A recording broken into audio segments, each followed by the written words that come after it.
3 things that I do to help me be productive while my daughter is in speech therapy.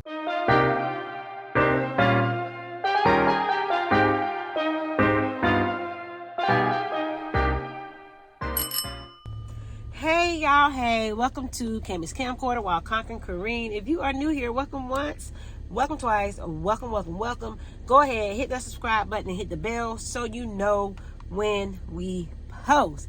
Y'all, today, look where I'm at. I'm in the car, y'all. I'm in my van, y'all. My van is my second home. If you are familiar with waiting on your child to get out of hours and hours of therapy, or just an hour of therapy, just depending on how you have your child's therapy laid out. Do you do 1 hour a day, or do you go ahead and go no holds bar and line your child's therapy up for that whole day? I used to do Kamari's therapy all in one day. So she would have 3 hours of therapy in one day, and I would be in this van for 3 hours. What do you do for your child? Are you in the car for 3 hours and do it all in one day, or do you separate your days? So either way, I have some nice tips for you today. My first tip is you take care of you. You get a whole hour where you don't have to do nothing for your child. We're advocating for our children all day, every day. You get this 60-minute window or 3-hour window. I don't know. It depends on how you have it lined up. But you get this 1 hour window, 60-minute window, where you don't have to, well, we're still waiting because they can't text us or call us if something go wrong. So we're still on the advocating bell, is what you want to call it. We're still out here waiting because anything could happen. They could use the bathroom. They could get sick. Their nose could run. But we're still here waiting in case of an emergency. While you're here, think about yourself. Are you tired? Did you guys have a long night? Do you have a headache? Do you need a little nap? Y'all, sometimes when I get in the car, I will literally I have a van. So I don't know if you have a van, I don't know if you have a car, whatever you have, you can let your seat back and lay down. That's my first tip. Lay down and just rest, y'all.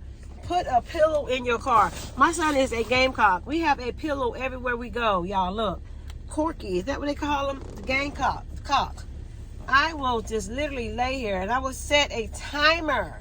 But it won't be a 1 hour timer. And I have my phone because with me and my therapist, we communicate and they text me. So I will have my phone on my chest and say, if you need anything, text me. Or come to the car. I will let them know it's been a long night. I've had a long week. I haven't had any sleep. Text me. Come to the car if I don't respond.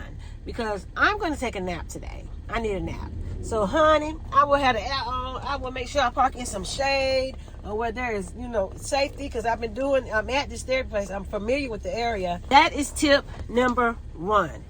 Go lay down. Have you had enough sleep? If you haven't had enough sleep and you need to relax, this is an opportune time for you to just lay down and enjoy the peace of being able to just relax for at least 40, that is up to at least 45 minutes of relaxation, because you do have to speak with your therapist about the progression or what happened during the meeting while your child was there. So that's tip 1, is get you some rest, guys.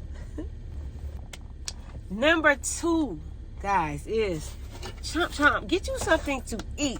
Make sure at night, well, I pack my child's bags at night, and so I always, and not always at night, sometimes I have to pack it that morning, but when I pack Kamari's bags for her speech therapist, I make sure that I pack me a bag as well. I have my own bag that gets packed for me, and when I'm packing my bag, I pack me something to eat in the car as well. So make sure that you eat. Have you eaten? Did you eat while you were getting your baby ready that morning? So sometimes you need to just get you a nice meal, snack. In fact, y'all, we had your pie, which is pizza, last night for dinner. So I had my leftovers, and I know today's going to be a very busy day.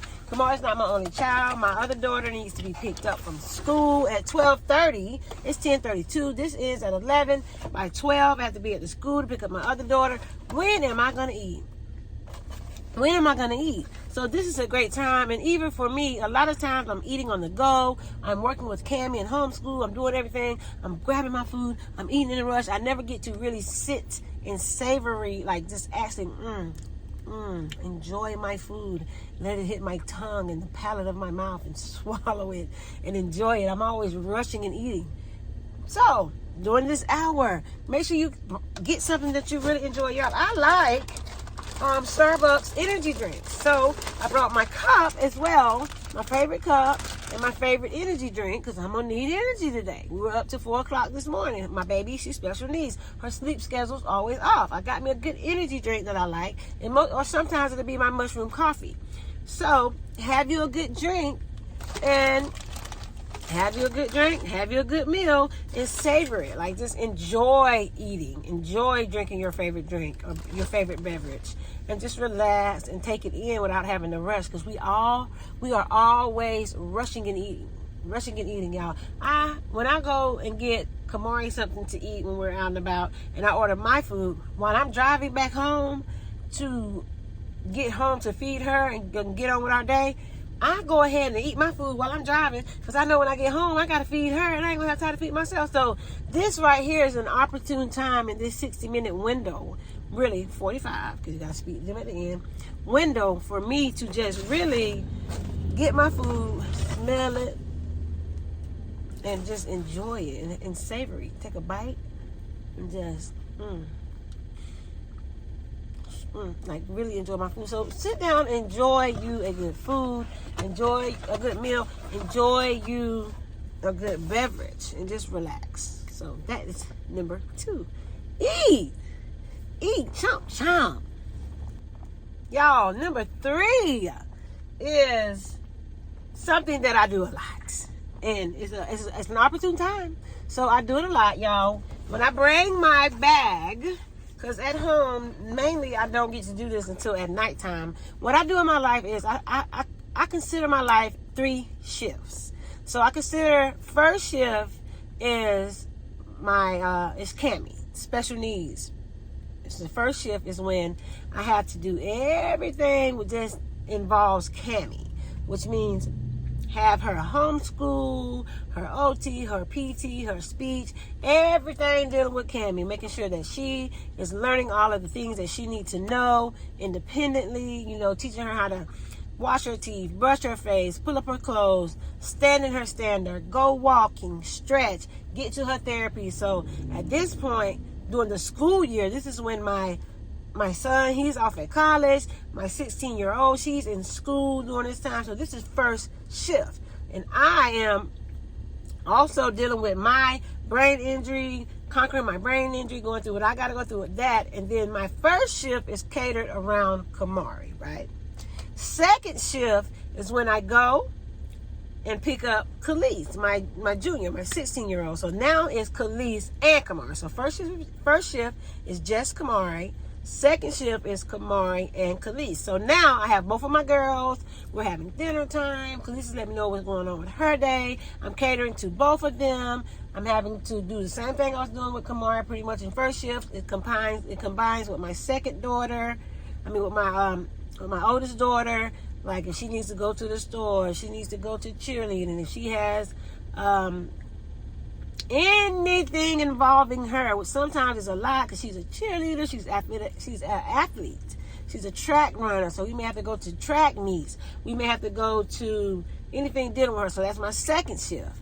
So we get them together, we feed them, we're packing lunches, we're going grocery shopping, we're getting things that they need for different that she needs for different projects, going to friends' house. Friends are coming over. She does hair. She has a salon in my house, so clients are coming over. Anything catering to my middle daughter, Jamia, and my son. If he's calling and he needs anything, I will jump and go. Anything. Second shift is catered to all of the kids. 5. Second shift. Then boom. Third shift, once I get all of that settled, get them in bed, cut the air on to late, 7-3, freeze everybody to sleep. Then third shift is just me and my work time, which I have a cognitive issue, so a lot of times I'm zoned out and I have to rest. But I consider this time when I get to attempt to be a YouTuber, an Instagrammer, try to figure out ways I can provide, being that I do have a brain injury and it's very unpredictable, it's very invisible, and I have a brain injury, and so I try to do the best that I can mentally at this point, which is really at night, and a lot of times it's around 9:30ish, 11ish. So I'm up and I want to check my emails. I want to dig into the website to learn more things as a special needs mother, to learn more things as a typical mother, to learn things as a college mom, to learn things as a brain injury survivor, just to dig and learn things to stay up to par in this world, in this life, to study biblically as a Christian. And this third shift, I'm so busy. So I said all that to say this.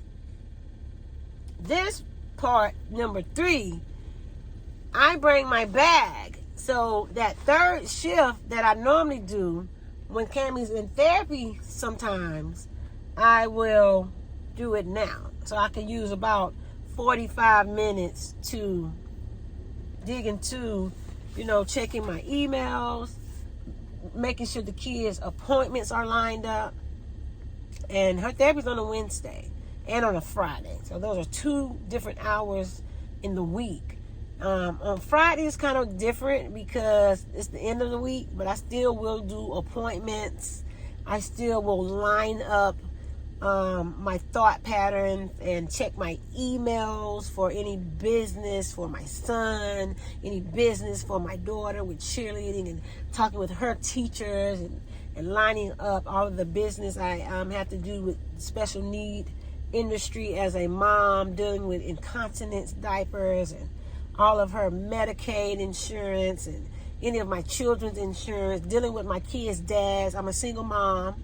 And this hour I will take and I will have my laptop, y'all. I even have a desk for my car that goes on my steering wheel that I will use, and I will have my laptop, and I'll be in here like it's a whole office in this van, y'all. It's a whole office in this van, y'all. It's everything. My van is accessible like it's an office. I have a trash bag. I have like just everything in my van that I need to make it an office setting. Phone holders, tissue box holders, Vaseline, anything, honey, because this is where I spend majority of my outside of the house time when I'm not with Cammy.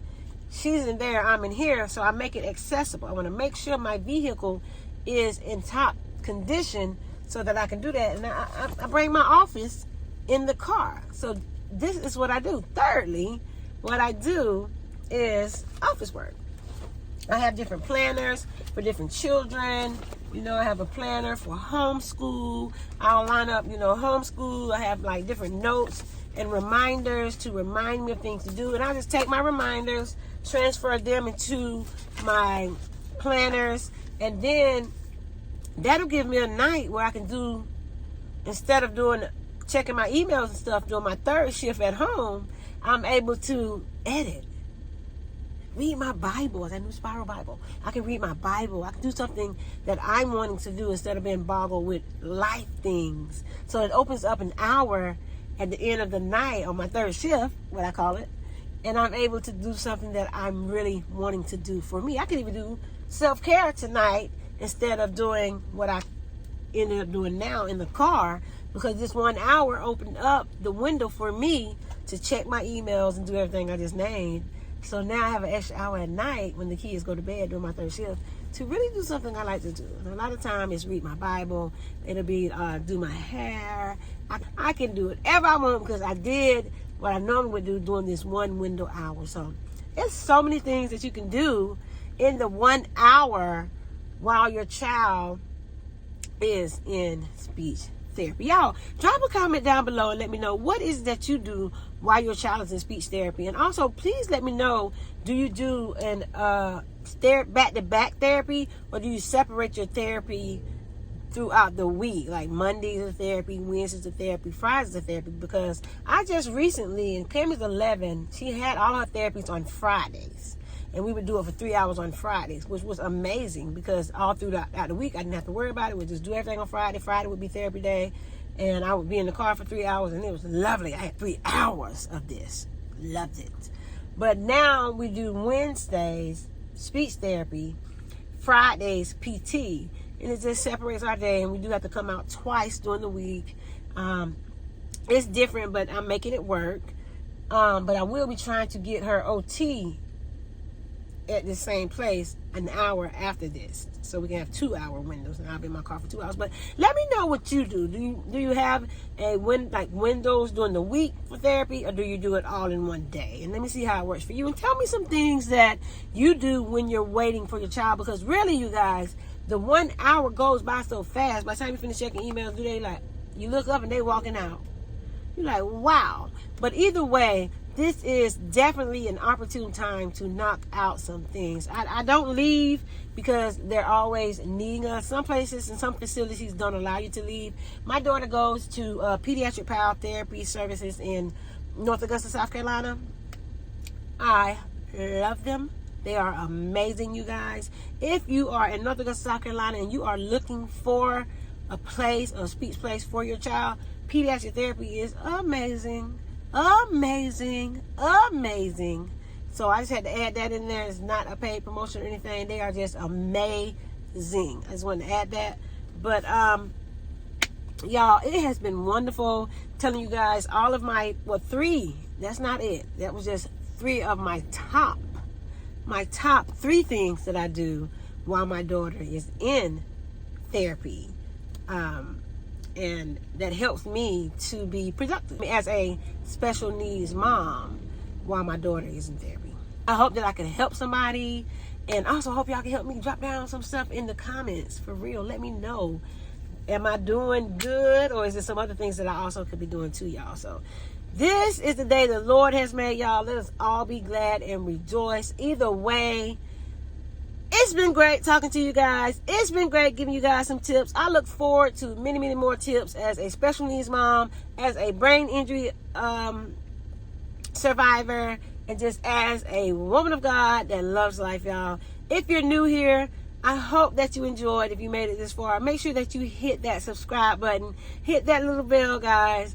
And so you'll know when I post. And I'm going to see you guys on the next post. Always remember, but God and smooches.